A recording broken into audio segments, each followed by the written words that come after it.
Pessoal, é até meio decepcionante vim fazer um pós-jogo depois de mais um derby tão decepcionante no ano, né? Enfim, mas esse é o pós-jogo de Corinthians 1, Palmeiras 1, resultado muito ruim para as pretensões que o Palmeiras tem no campeonato, né? Tendo em vista que o Flamengo tropeçou no Grêmio, e o Palmeiras tem um jogo a menos, era a oportunidade perfeita aí para o Palmeiras encostar de vez no Flamengo. E tendo em vista também o contexto do jogo, né? Que a gente tinha um Corinthians esfacelado dentro de campo, né? Com muitos desfalques. É como a gente observou, o Charles teve que jogar de lateral direito. E o Charles já é um jogador muito fraco e muito limitado na posição dele, de volante. Agora você imagina ele improvisado na lateral direita. E a gente pôde observar bem durante o jogo a dificuldade que ele teve, né? Enfim, em relação a escalações, a do Corinthians, eu já falei. O 4-3-1-2 ele se manteve, é a formação que o Corinthians vem utilizando desde o ano passado, isso não muda. O Guinegão começou o jogo ao lado do Memphis. O Memphis, voltando de lesão, começou como titular e jogou, eu acho que os 90 minutos, pelo que eu me lembro. O Yuri Alberto não teve condições de estar nem no banco de reservas, né, nem entrou nesse jogo. A escalação do Palmeiras, ela se mantém como vencendo, pelo menos a ideia do padrão tático, e até os nomes mesmo se manteve o que vem sendo utilizado nos últimos jogos. O Kelvin inicia de titular na lateral direita. O que eu acho muito bom é o que eu faria, eu iniciaria tanto com o Kelvin quanto com o Piquerez pelo lado esquerdo, para a gente ter dois laterais ofensivos para atacar e explorar essa fragilidade e essa dificuldade muito grande que o Corinthians tem de defender as laterais. Eu acho que esse é o principal problema que esse é o principal problema que o Corinthians tem, né, dentro dessa formação, e parece ser algo crônico, né? O Corinthians não consegue corrigir essas dificuldades que tem na marcação. E o jogo começa bom pro Palmeiras. Essa é a verdade. O Palmeiras, sendo justo, o Palmeiras começa jogando bem, porque começa marcando pressão. E eu tinha falado isso no vídeo do meio de semana, e eu acredito até que eu falei sobre isso no jogo do pós-jogo contra o Sport, que era necessário o Palmeiras começar marcando pressão se quisesse ganhar esse jogo, porque o Corinthians é um time que tem muita dificuldade para sair jogando. É uma saída de jogo, uma saída de bola muito problemática que o Corinthians tem, e é algo assim que nunca foi corrigido, é uma dificuldade técnica muito grande. E a gente viu que no início da partida o Palmeiras colocou o Corinthians em apuros, quando subiu a sua marcação e quando fez marcação-pressão. E a partir disso o Palmeiras também tinha o domínio da bola, tinha o domínio da posse de bola e consequentemente tinha o domínio das ações. E a partir disso chegou, né, com muito perigo, criando chances de gol. Já tinha tido boas oportunidades de fazer o gol antes mesmo de abrir o placar. O gol sai num pênalti que eu vi gente falando que não foi pênalti. Pra mim não só foi pênalti, como teve dois pênaltis no lance, né? Pra mim tem o pênalti no Vitor Roque e o pênalti no Flaco. O juiz assinala o pênalti no Flaco, mas sendo sincero, eu acho que o pênalti no Vitor Roque foi até mais pênalti do que o pênalti que aconteceu em cima do Flaco.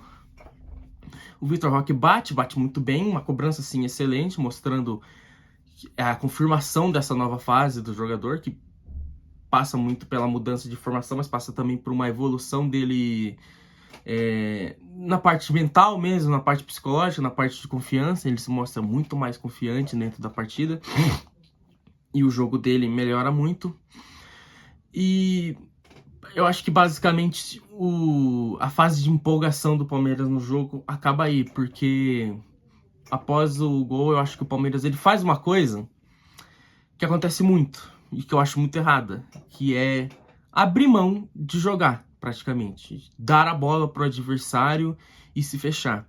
Eu tô dizendo que o Palmeiras tinha que marcar pressão o tempo inteiro? Não, até porque isso é impossível. O jogador não aguenta ficar 90 minutos lá pressionando. Mas que pelo menos o Palmeiras não abrisse mão de ter a bola. Porque no início do jogo, quando o Palmeiras teve a bola, ele foi melhor do que o Corinthians e o Corinthians praticamente não fez nada na partida. A partir do momento que o Palmeiras recua e dá a bola pro Corinthians, o Corinthians tem condições de chegar. E é só a gente observar como se origina a falta que resulta no gol contra do Piquerez. É um lance de saída de bola, que o Aníbal recua, ele tá sozinho. Por algum motivo que eu não entendo, ele chuta a bola pra frente, ele se livra da bola, o Corinthians recupera, sai a falta, sai o gol. E aí eu não tô dizendo aqui que a culpa é do Aníbal, eu não quero usar o Aníbal como bode expiatório, eu não quero queimar o jogador. Estou apenas usando um exemplo de como esse time comporta como coletivo, como conjunto, não é só algo do Aníbal, é algo do time. Uma dificuldade muito grande de reter a posse de bola, que parece que é uma dificuldade crônica que nunca vai ser corrigida no time do Abel, né? O Palmeiras, ele não consegue manter a posse de bola diante de nenhum adversário, nenhum. Por mais fraco e fragilizado e desfalcado como é o Corinthians, por mais assim superior que o Palmeiras seja diante do adversário, ele tem muita dificuldade de manter a posse e tem muita dificuldade de trocar passes, de dominar o adversário trocando passes, envolver o adversário através da sua troca de passes. Enfim, saiu o gol contra do Piquerez, que pra mim, analisando, foi o pior do Palmeiras na partida. Não só pelo gol contra, eu acho que a atuação dele, no geral, foi muito ruim. Ele errou praticamente tudo que ele tentou. O gol contra meio que coroa, né, a atuação dele. E após o gol contra, o Corinthians tem um momento de melhorar e tentar pelo menos equilibrar mais a partida, pela empolgação, por ter empatado, pelo ambiente do estádio, a torcida cresce e vai junto. Só que nada de muito contundente. Enfim, foi um jogo muito difícil pro Corinthians jogar e para atacar. Tinha um menino lá, o Guinegão, no ataque, que vem fazendo gols, mas definitivamente não tá pronto pra uma partida dessa. E um Memphis muito baleado, né, fisicamente.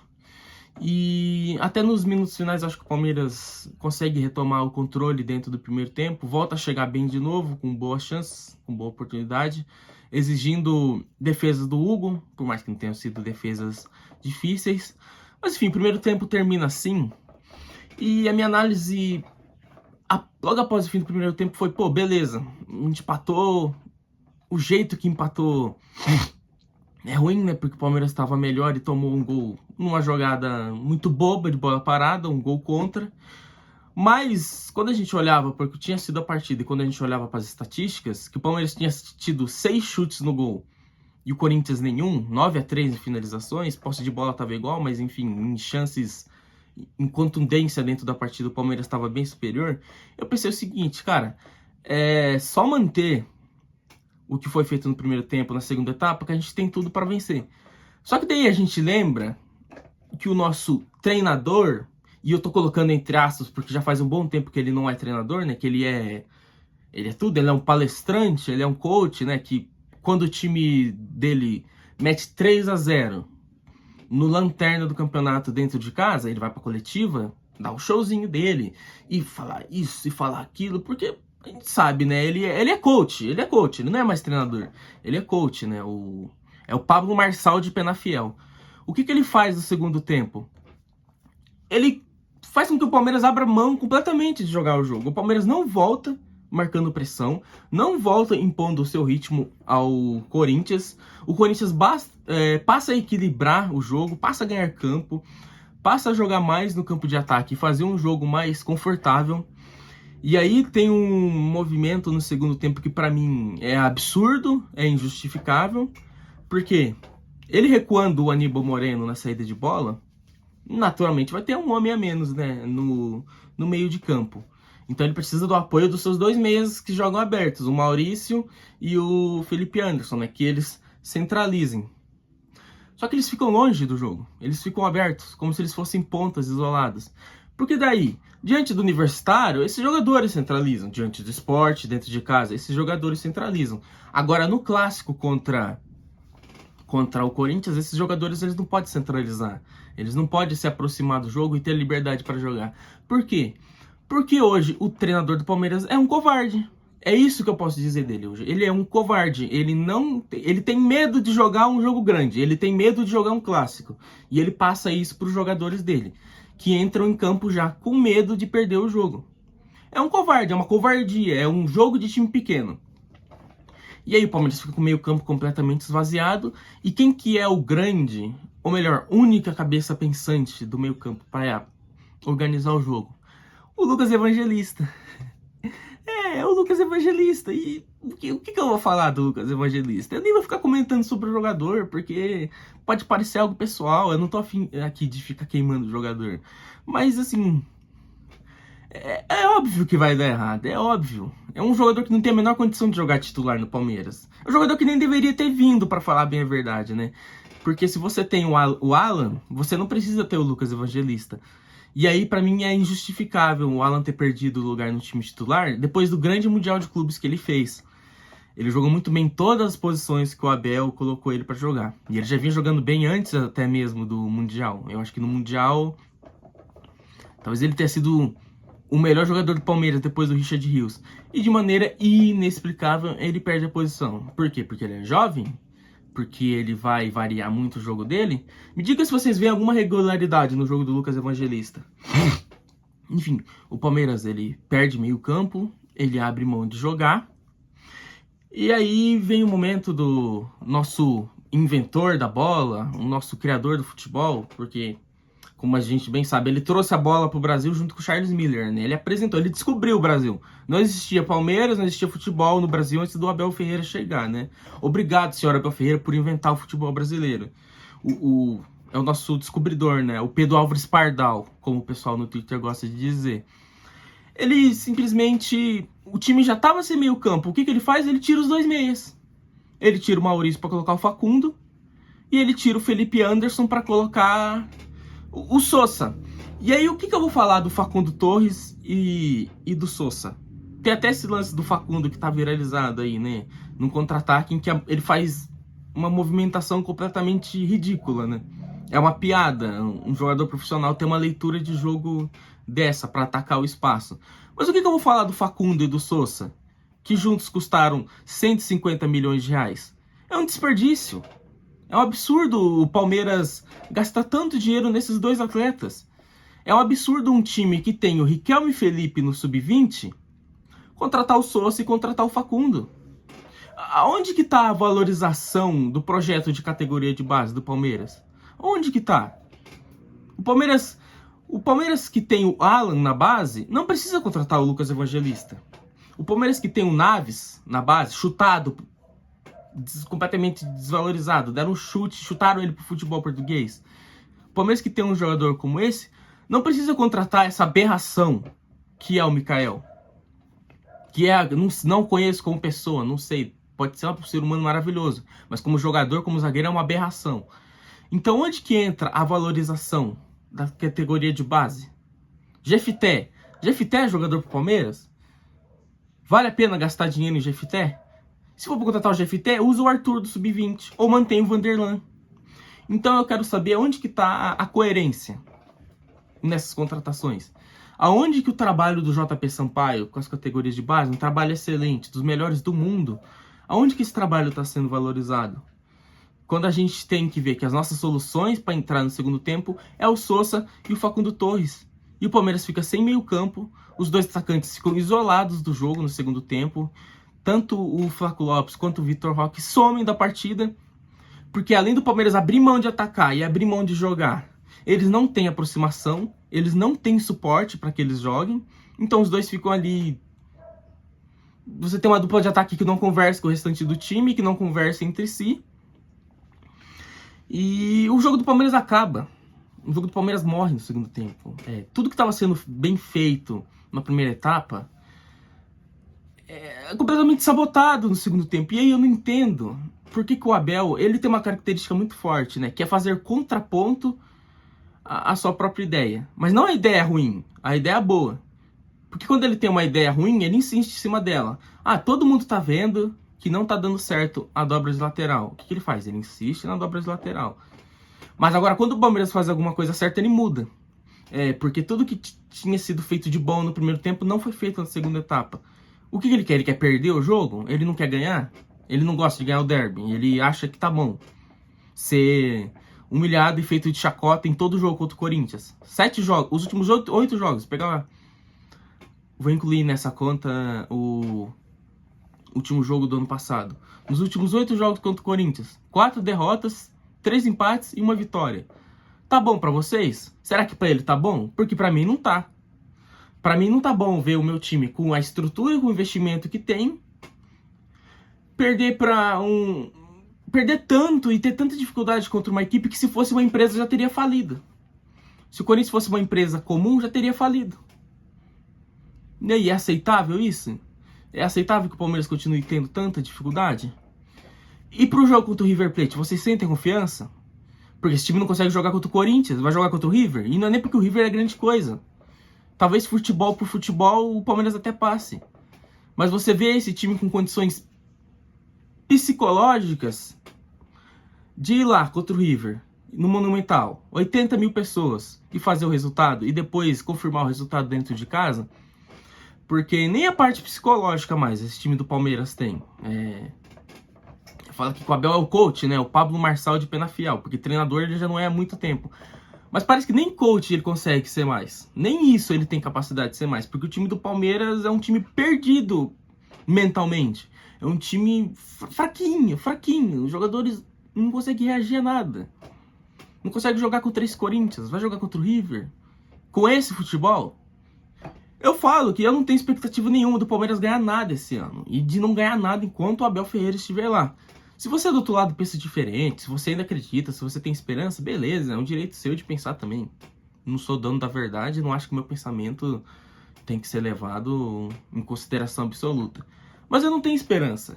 Eu não tenho esperança porque eu vejo que hoje o time do Palmeiras é um grande nada. É um grande nada. Você ganhar do Sport, do Universitário, que são times assim ridículos, você ganhar do misto do Botafogo, não me surpreende, não é o suficiente para me convencer. O Palmeiras tinha que convencer o seu torcedor e dar a grande resposta. E eu acho que eu acabei tremendo um pouco a câmera, perdão se isso aconteceu. Ele tinha que dar essa resposta no jogo.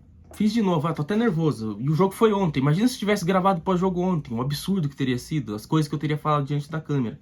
Ainda bem que eu tô gravando só hoje, um dia depois, na segunda-feira. Até me perdi no raciocínio aqui, cara. O Palmeiras não consegue jogar diante do Corinthians. É um grande nada. O time do Palmeiras é um grande nada. É um nada taticamente, é um nada individualmente. Individualmente, tem jogadores muito bons. Mas é um nada mentalmente. Você tem esperança desse time ganhar a Libertadores? Ou desse time fazer frente contra os adversários diretos na briga pelo Campeonato Brasileiro? Vai pegar o Cruzeiro no segundo turno. Vai pegar o Flamengo lá no Maracanã. E aí, você confia que o time vai ganhar do Cruzeiro e vai ganhar do Flamengo no Maracanã? Porque eu não consigo acreditar nisso. Enfim, pós-jogo, que eu espero que não tenha sido só um desabafo, né? Esse canal não é de desabafo. Se eu quiser desabafar, eu desabafo com a minha mãe, né? Esse canal é de análise. Eu espero que esse vídeo não tenha perdido muito o propósito do canal. É muito complicado não ficar nervoso com algumas coisas que acontecem, né? É muito difícil. Mas enfim, eu espero que vocês tenham gostado. E fazer um pedido especial, você que chegou até aqui. Eu vejo que os vídeos ainda não estão com muita visualização, mas o primeiro vídeo passou de 150 e o segundo chegou, acho que já chegou até a 200 visualizações. Eu agradeço muito a vocês que estão assistindo e engajando. Só que pouquíssimos inscritos e poucos likes. Então eu pedi para você que assiste o vídeo deixar o like, lembrar de deixar o like e se inscrever também no canal, para que a gente tenha um crescimento mais orgânico, né? Eu sempre falo, para que vocês ajudem a esse projeto a crescer. Enfim, mas de qualquer forma, eu agradeço mais uma vez por vocês estarem aqui. Agora a gente vai ter a parada para a data FIFA. Não quero que você 2 semanas, né, sem jogo do Palmeiras. Até o jogo contra o Internacional, né? Que o Palmeiras não vai ter o Abel, porque ele tomou cartão amarelo, ele tá suspenso, né? Essa é a tal... é a frase mais famosa nele, dele, né? Mais clássica de coach. A cabeça fria e o coração quente. E nem isso ele não tem mais, né? Porque todo jogo ele toma cartão, a comissão técnica dele, né? E os jogadores dele não conseguem reagir a nenhum jogo. Mas enfim, não sei qual conteúdo que eu vou fazer durante esse período. Não quero que o canal fique 2 semanas sem vídeo. Eu vou preparar alguma coisa, pelo menos 1, 2 vídeos nessas semanas seguintes, falando de Palmeiras, talvez falando até de seleção brasileira, que eu acho que é um tema que interessa muita gente, fazer uma análise da seleção brasileira. Mas enfim, eu não planejo que esse canal fique sem sem vídeos nesse período. Enfim, muito obrigado a todos. Eu agradeço aqui pela sua presença e avante palestra.